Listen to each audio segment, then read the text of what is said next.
الرحمن الرحیم یا رسول اللہ انظر حالنا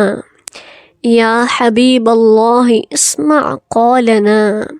اننی فی بحر ہم مغرق خذ یدی خذ یدی خذ یدی ساحل لنا اشقا لنا۔ تمام دیکھنے اور سننے والوں کو السلام علیکم۔ آج ہم بات کریں گے تنگ دستی کے بارے میں کہ یہ کیوں آتی ہے، اس کی وجوہات کیا ہیں اور اسے دور کیسے کیا جاتا ہے، سنت نبوی صلی اللہ علیہ وآلہ وسلم کیا ہے۔ ناظرین، امت محمدیہ آج طرح طرح کی پریشانیوں میں، مصیبتوں میں گھری ہوئی ہے۔ جھگڑے، ناچاکیاں، بے روزگاری، کوئی قرضدار ہے، کسی کی اولاد نافرمان ہے، یہ ساری پریشانیاں، مصیبتیں ہماری اپنی کمائی ہوئی بھی ہیں۔ جیسا کہ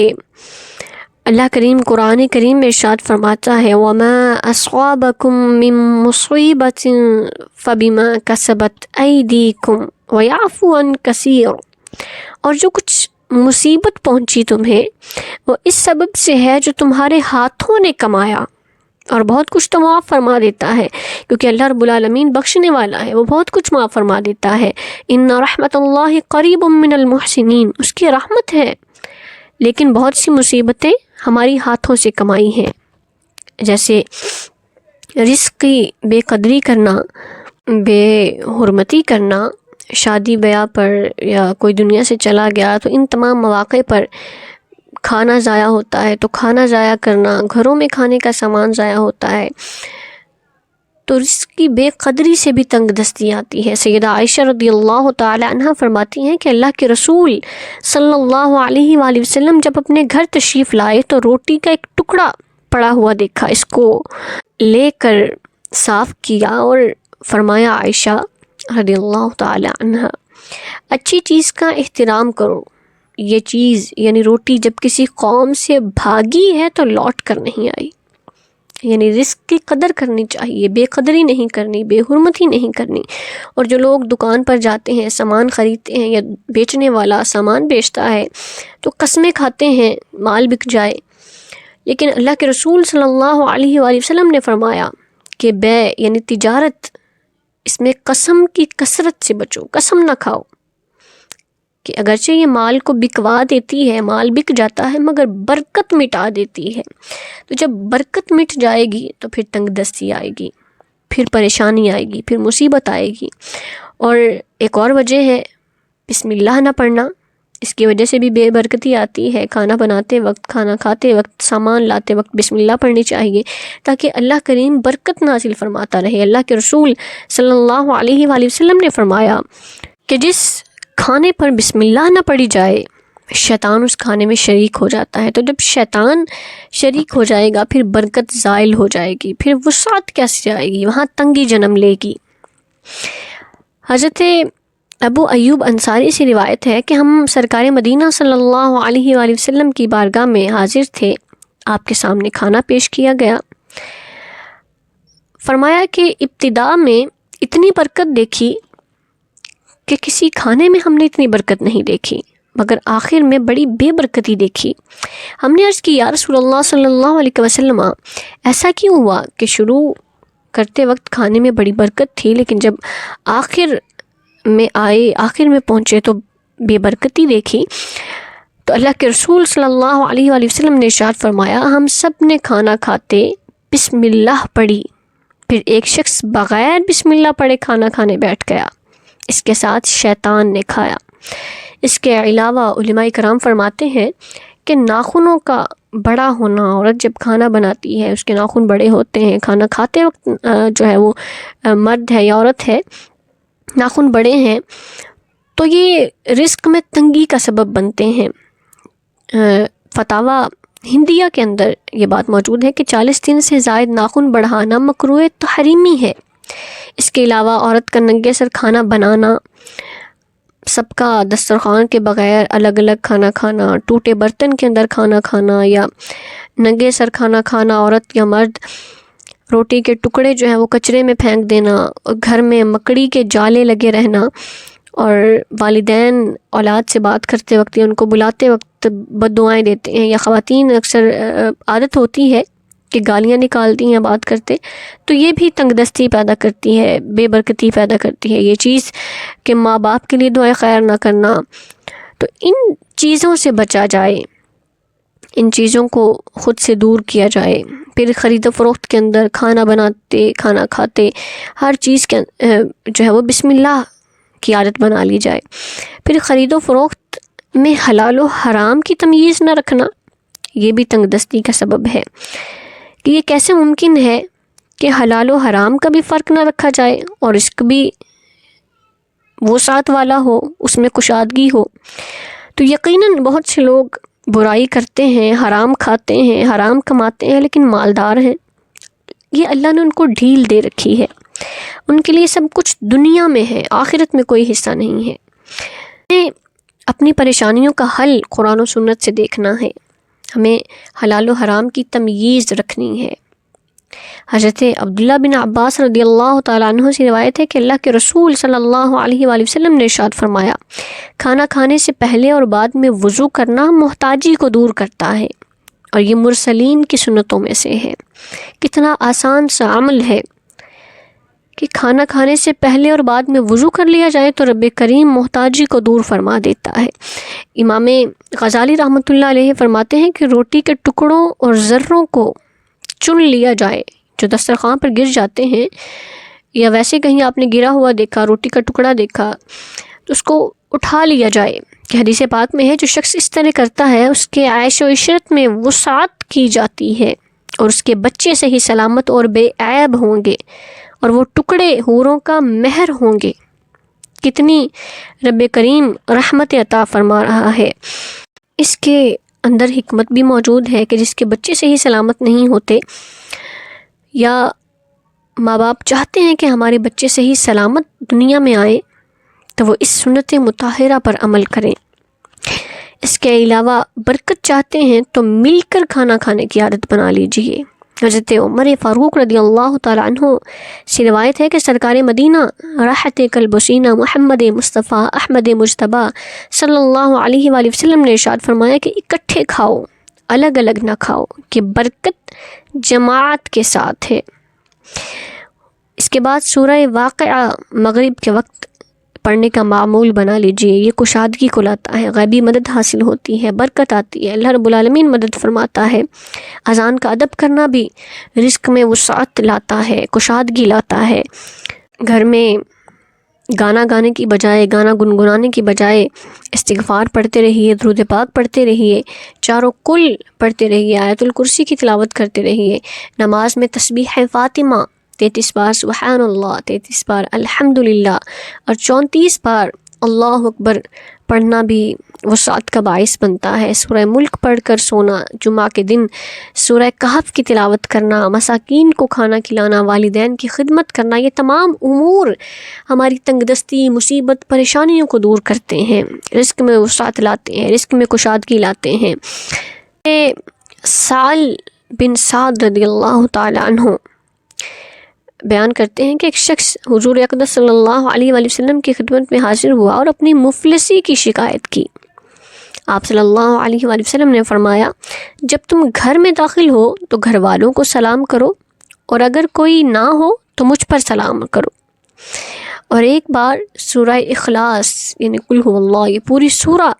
پڑھو۔ حضرت سہل بن سعد فرماتے ہیں کہ اس شخص نے ایسا ہی کیا،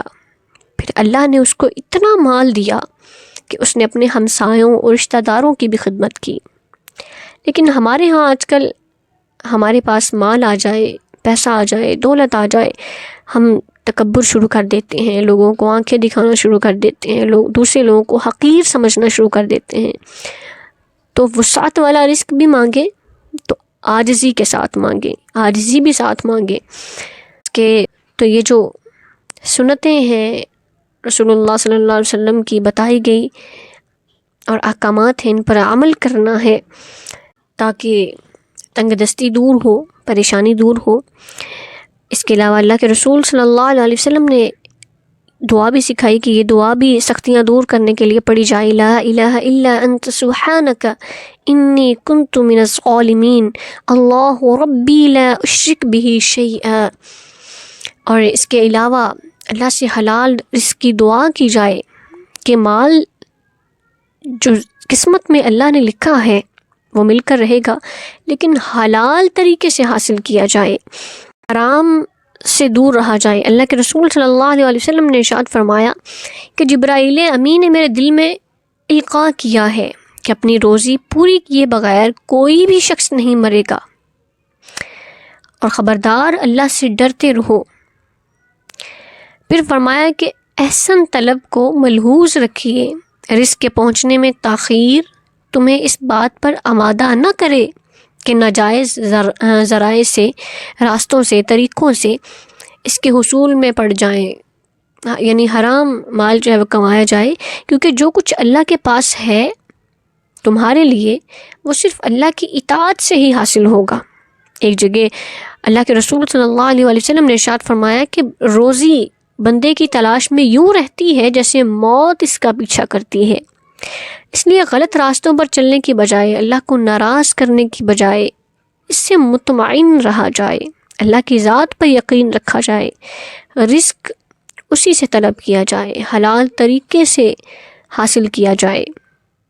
رزق کو حاصل کرنے کے لیے حرام ذرائع، حرام طریقے، حرام راستے نہ اپنائے جائیں، اور پھر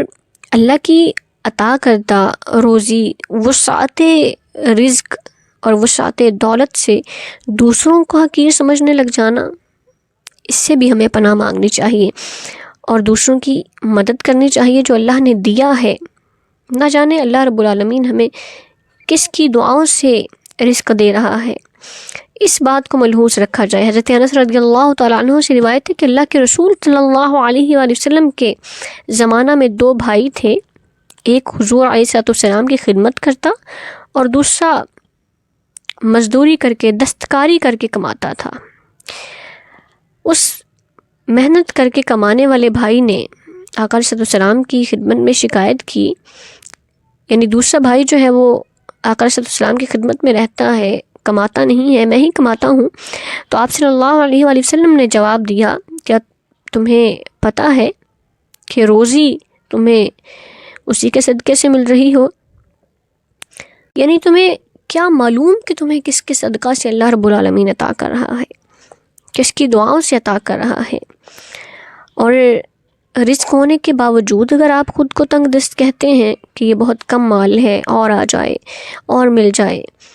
تو اللہ کے رسول صلی اللہ علیہ وآلہ وسلم نے فرمایا کہ آدم کے بیٹے کے پاس اگر 2 وادیاں ہوں تو وہ تیسری بھی ڈھونڈے گا، تو اس کا پیٹ جو ہے وہ قبر کی مٹی ہی بھر سکتی ہے۔ بہت زیادہ دولت کمانا برا نہیں ہے، لیکن بدحواس ہو جانا، تکبر کرنا، یہ سب برا ہے۔ دولت کے انبار ڈھیر اس لیے لگانا، جدوجہد اس لیے کرنا کہ میں فلاں سے بڑا ہو جاؤں یا فلاں سے آگے نکل جاؤں، اور اس دوران، اس جدوجہد کے دوران اللہ کو بھول جانا، اللہ کے نبی کی یاد سے غافل ہو جانا، ان کے لیے وقت نہ نکالنا، یہ برا ہے۔ ایک مرتبہ حضرت عمر رضی اللہ تعالی عنہ نے پینے کے لیے پانی مانگا تو انہیں شہد میں ملا ہوا پانی پیش کیا گیا، یعنی اس پانی میں شہد ملایا ہوا تھا۔ تو آپ نے فرمایا یہ بہت اچھا ہے، لیکن میرے کانوں میں آواز آ رہی ہے۔ اللہ اکبر! وہ آواز کیا ہے کہ اللہ تعالیٰ نے ایک قوم کے نفسیاتی چسکوں کا ماتم کیا ہے۔ چنانچہ آپ نے فرمایا کہ تم نے اپنی دنیاوی زندگی میں اپنے چسکے پورے کر لیے اور خوب مزے لوٹے، اس لیے مجھے ڈر لگتا ہے کہ کہیں ہماری نیکیوں کا بدلہ یہاں نہ چکا دیا جائے۔ پھر آپ نے وہ پانی نہیں پیا۔ یعنی دنیا کی فراوانی، اس کی نعمتوں کی فراوانی، ان کا بے حساب ملنا بھی خطرہ سے خالی نہیں ہے کہ آخرت میں اس کا حساب بھی بہت طویل ہوگا، اور حساب دیے بغیر کوئی جنت میں نہیں جا سکے گا، یا نعوذ باللہ جس کا ٹھکانہ جہنم ہے۔ اللہ رب العالمین ہمیں محفوظ فرمائے۔ جیسا کہ حضور علیہ السلام نے ارشاد فرمایا کہ حضرت سلیمان رضی اللہ علیہ السلام سب نبیوں کے آخر میں جنت میں جائیں گے، کیونکہ انہوں نے دوسرے انبیاء کی بنسبت دنیا کی زیادہ بہاریں دیکھی ہیں۔ تو حساب کتاب، جس کو اللہ نے رزق دیا ہے، مال دیا ہے، وسعت دی ہے، تو اس کا حساب دیے بغیر جنت میں نہیں جائے گا۔ حساب دیے بغیر اس کا چھٹکارا پانا ناممکن ہے۔ تو اللہ کریم ہمیں وسعت رزق کے ساتھ عاجزی بھی عطا فرمائے، ہمیں دوسروں کی مدد کرنے کا شعور بھی عطا فرمائے، ہمیں اپنے رشتہ داروں کا خیال رکھنے کا شعور بھی عطا فرمائے، ہمیں رب کریم حلال رزق عطا فرمائے، وسعت والی حلال روزی عطا فرمائے، حرام کے لقمے سے ہم سب کو محفوظ فرمائے، کیونکہ اللہ کریم نے جتنا لکھا ہے ہمیں وہ مل کر رہے گا، لیکن ہم نے حاصل کیسے کرنا ہے اس کا انتخاب ہم نے خود کرنا ہے۔ تو ہمیں اللہ کریم حلال کے راستے والا انتخاب کرنے کی توفیق عطا فرمائے۔ آمین ثم آمین برحمتک یا ارحم الراحمین۔